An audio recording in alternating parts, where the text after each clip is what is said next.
Subbab ketiga mengenai penentuan lokasi industri. Dalam pendirian industri, tentu pertimbangan penentuan lokasi industri menjadi yang utama.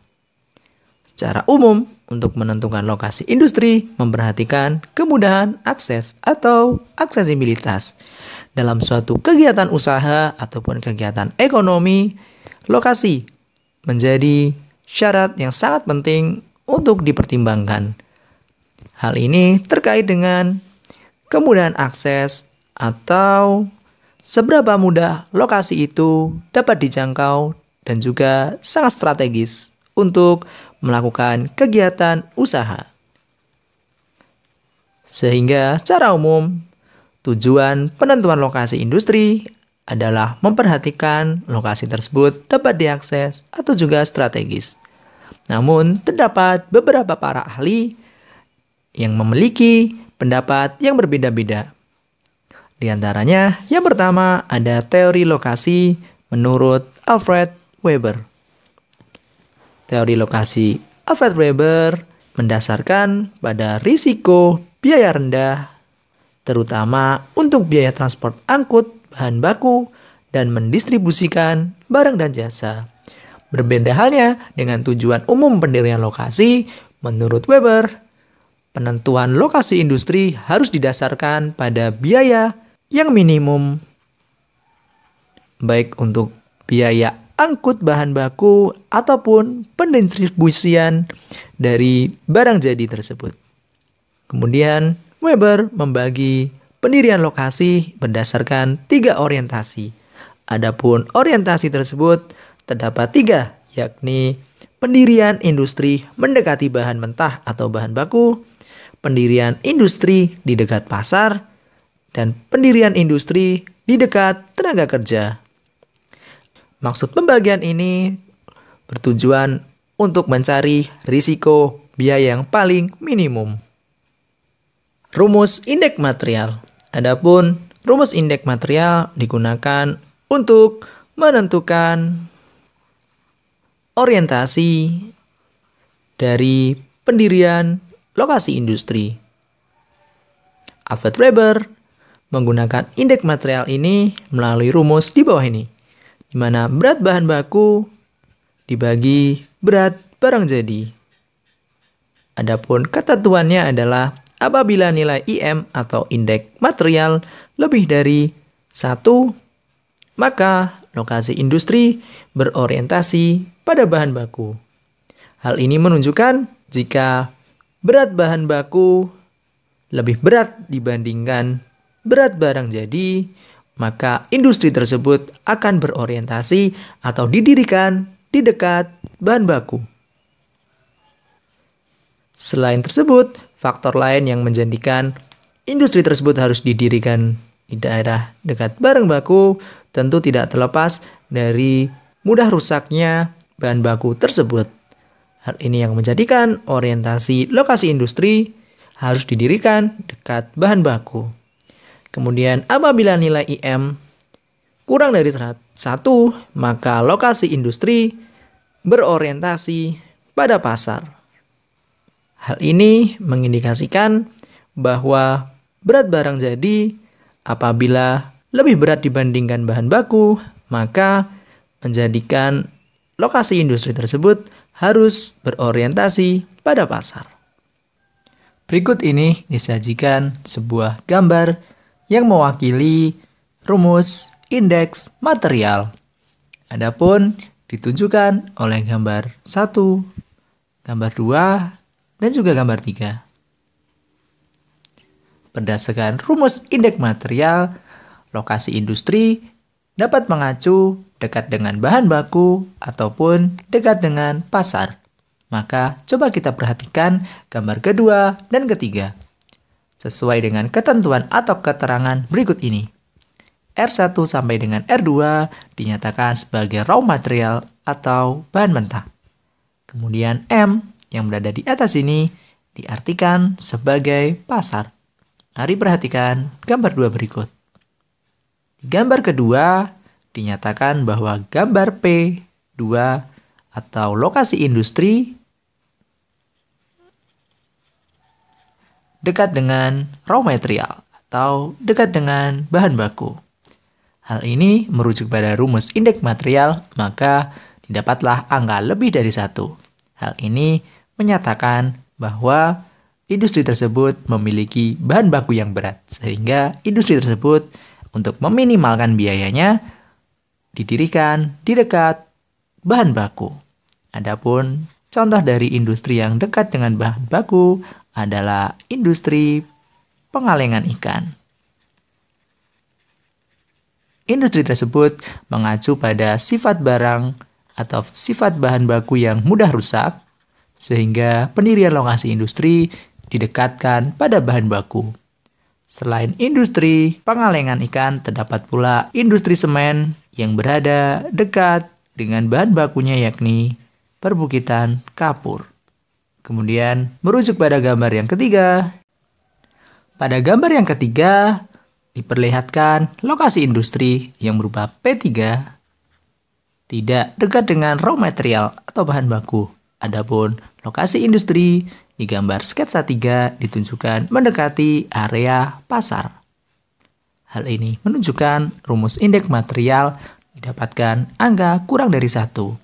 Kemudian dinyatakan juga barang jadi dimungkinkan lebih berat daripada bahan baku, sehingga menjadikan lokasi industri tersebut didekatkan pada pasar. Selain tersebut, pemasaran yang juga harus memiliki wilayah cakupan yang luas menjadikan lokasi industri tersebut berada di dekat pasar. Adapun contoh dari industri yang mendekati pasar adalah industri konveksi atau industri-industri pakaian. Kemudian selain dua gambar tersebut, terdapat pula gambar sketsa yang pertama. Di gambar sketsa pertama ditunjukkan lokasi industri tersebut berada di tengah-tengah atau berada di posisi strategis antara raw material atau bahan mentah dan juga market. Adapun lokasi ini disebut sebagai lokasi yang ideal, yakni berada di kedua sisi ataupun di tengah-tengah dari bahan mentah ataupun dari pasar. 2. Teori lokasi industri optimal menurut Loss. Lokasi yang paling optimal adalah pada wilayah yang permintaan paling banyak atau besar. Industri cenderung ditempatkan di daerah pemasaran, sehingga dapat menguasai wilayah pemasaran yang luas. Adapun teori lokasi industri optimal menurut Loss dapat dilihat pada gambar berikut. Pada gambar berikut, industri menurut Loss harus ditempatkan pada titik sentral sehingga dapat memiliki angka pemasaran yang luas. Maka lokasi industri tersebut harus berada di tengah-tengah dari suatu wilayah. Hal ini menunjukkan agar suatu permintaan terhadap barang industri tersebut dapat menjadi banyak. Kata kunci dalam memahami teori ini adalah terdapatnya suatu pemasaran yang luas. Artinya dimungkinkan menurut Loss, lokasi industri harus berada di tengah-tengah pusat suatu wilayah.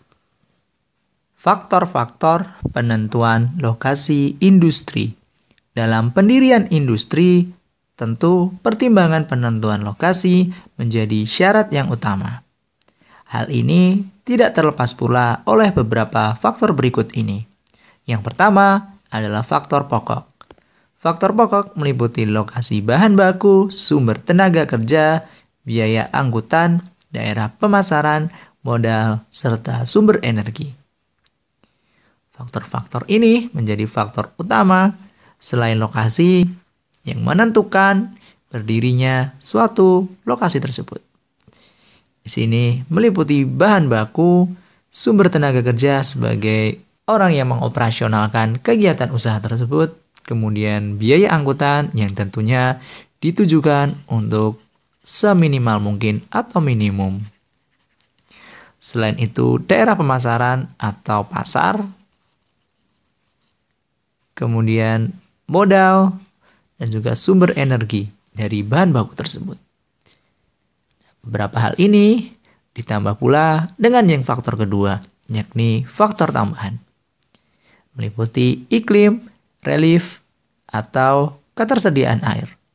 Adapun faktor-faktor ini merupakan faktor yang bersifat alamiah atau bersifat fisik, seperti halnya kemiringan lereng atau disebut pula relief, tentu sangat menentukan berdirinya suatu industri. Daerah yang mempunyai relief curam seperti halnya lereng pegunungan atau perbukitan yang sering menanjak tentu menjadi pertimbangan berdirinya suatu industri tersebut dibandingkan di daerah dataran rendah. Selain itu, kebijakan pemerintah dalam bidang industri juga sangat menentukan berdirinya lokasi industri tersebut. Contoh soal 3 SBMPTN tahun 2018. Industri pengolahan semen berada di Kabupaten Tuban, Jawa Timur yang dekat dengan sumber bahan bakunya. Sebab Kabupaten Tuban yang berada pada rangkaian pegunungan Kapur Utara memiliki bentang lahan karst yang tersusun atas batuan gamping terumbu muda. Mari kita perhatikan pernyataan pertama.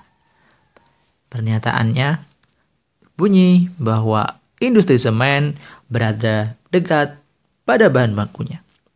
Pernyataan berikut bernilai benar. Hal ini dikarenakan industri semen tentu berdekatan dengan bahan bakunya, yakni perbukitan kapur. Sehingga industri semen umumnya berada mendekati pada bahan bakunya, yakni perbukitan kapur. Hal ini dimungkinkan karena beratnya bahan baku sehingga lokasi industri tersebut didekatkan pada bahan bakunya. Kemudian kita lihat alasan yang mendasarinya. Kabupaten Tuban yang didirikan industri pengolahan semen tersebut berada pada rangkaian pegunungan kapur atau disebut pula sebagai karst, sama dengan kapur. Adapun alasan ini bernilai benar dikarenakan sejalan dengan industri semen yang berada dekat pada perbukitan kapur. Adapun Kabupaten Tuban memiliki morfologi yang cukup kompleks di bagian utaranya dikarenakan terdapatnya pegunungan kapur yang tersusun atas batuan gamping terumbu-terumbu muda. Maka ketika pernyataan benar dan alasan benar, kemudian kedua hal tersebut memiliki hubungan ataupun saling terkait, maka jawaban yang tepat untuk menjawab soal berikut adalah opsi A.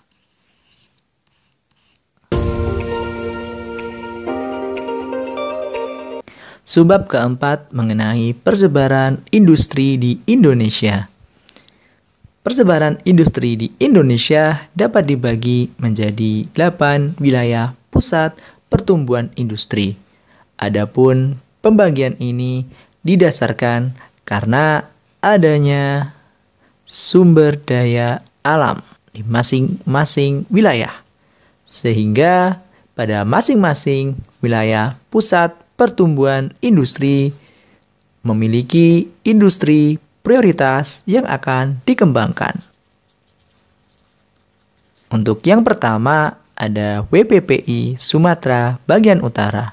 Di antaranya terdapat Kota Medan, Pekanbaru, dan juga Padang. Adapun sektor yang menjadi prioritas untuk dikembangkan adalah pada sektor industri manufaktur, di mana terdapat pengolahan barang mentah kemudian menjadi barang jadi. Kemudian di WPPI kedua terdapat Sumatera bagian selatan, di antaranya Kota Palembang, Lampung, dan juga Cilegon. Adapun sektor yang menjadi prioritas untuk dikembangkan hampir sama, yakni manufaktur dan juga terdapat industri perkebunan, seperti halnya karet dan lain sebagainya. Selanjutnya, terdapat pula di hampir seluruh wilayah Pulau Jawa, di mana di seluruh wilayah Jawa tentu terdapat banyak sekali industri-industri yang bisa diprioritaskan untuk dikembangkan. Hal ini dikarenakan terdapatnya konsentrasi sumber daya alam dan juga sumber daya manusia yang terpusat di Pulau Jawa.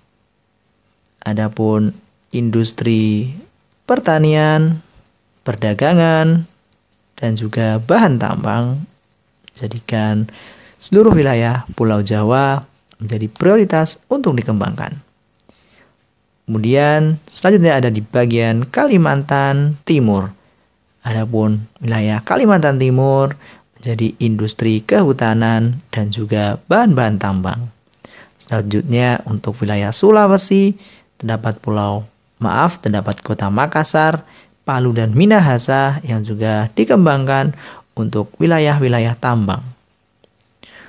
Untuk selanjutnya terdapat Pulau Batam, wilayah Indonesia Timur seperti Kupang, NTT, Merauke dan Halmahera juga dipusatkan atau diprioritaskan dikembangkan untuk industri-industri di sektor tambang. Hal ini dapat diartikan bahwa setiap wilayah di luar Jawa atau di luar Pulau Jawa, maka prioritas dikembangkannya adalah pada sektor sumber daya alam, seperti halnya unsur tambang.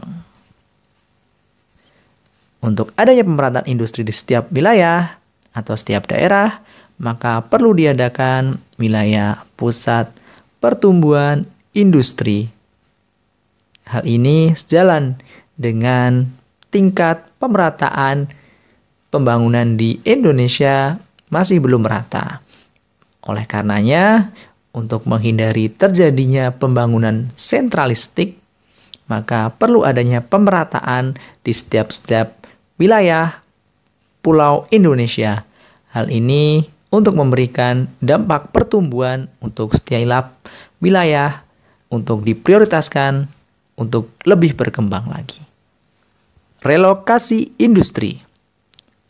Relokasi industri dapat diartikan sebagai perpindahan industri dari negara maju ke negara berkembang. Seperti yang kita ketahui bahwa negara maju umumnya terkenal sebagai negara yang didominasi oleh sektor industri. Berbeda halnya dengan negara berkembang yang masih didominasi oleh sektor-sektor agraris atau pertanian. Oleh karenanya, terjadilah suatu kerjasama antara negara maju dengan negara berkembang. Terdapat suatu penanaman modal asing yang menjadikan adanya relokasi industri atau perpindahan industri dari negara maju ke negara-negara berkembang.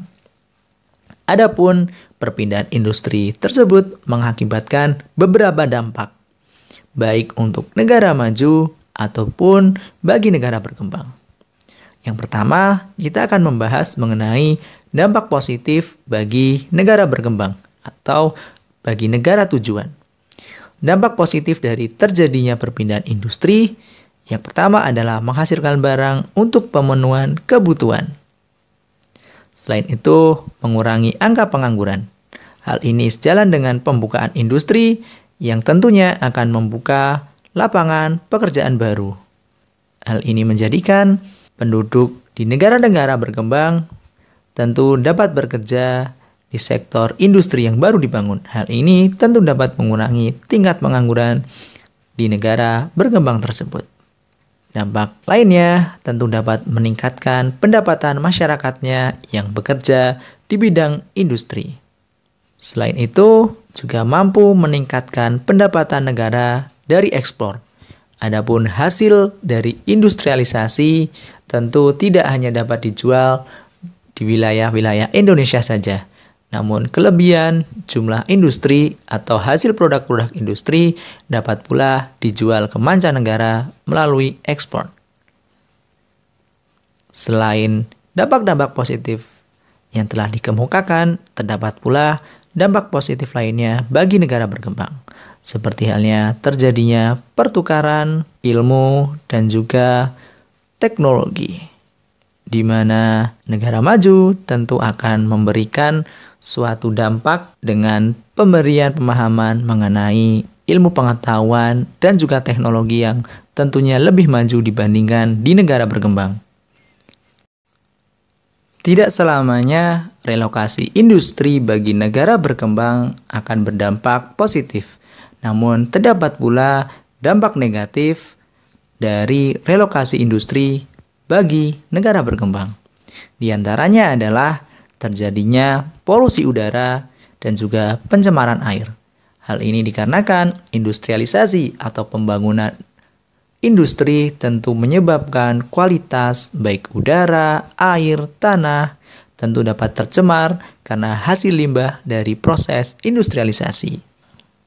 Selain itu, dapat pula terjadi eksploitasi atau pemanfaatan sumber daya alam yang berlebih. Hal ini apabila tanpa adanya perencanaan juga dapat menyebabkan pencemaran atau juga degradasi lingkungan yang nantinya berakibat terhadap bencana. Selain dampak-dampak tersebut, perubahan lainnya adalah pada alih fungsi lahan pertanian. Seperti yang kita ketahui bahwa negara berkembang, seperti halnya Indonesia, merupakan negara agraris yang didominasi oleh lahan-lahan pertanian. Kemudian kalau terdapat industrialisasi, maka akan terdapat konversi atau pengurangan lahan pertanian yang ada. Maka perubahan tersebut dapat merubah sektor pertanian yang ada. Contoh soal 4 SBMPTN tahun 2018. Persebaran lokasi industri terkonsentrasi di Pulau Jawa. Hal ini terutama disebabkan oleh A. Jumlah penduduk yang besar, B. Tingkat pendapatan penduduk yang tinggi, C. Fasilitas sarana dan prasarana yang lebih baik, D. Perizinan yang lebih mudah, E. Biaya tenaga kerja yang lebih murah.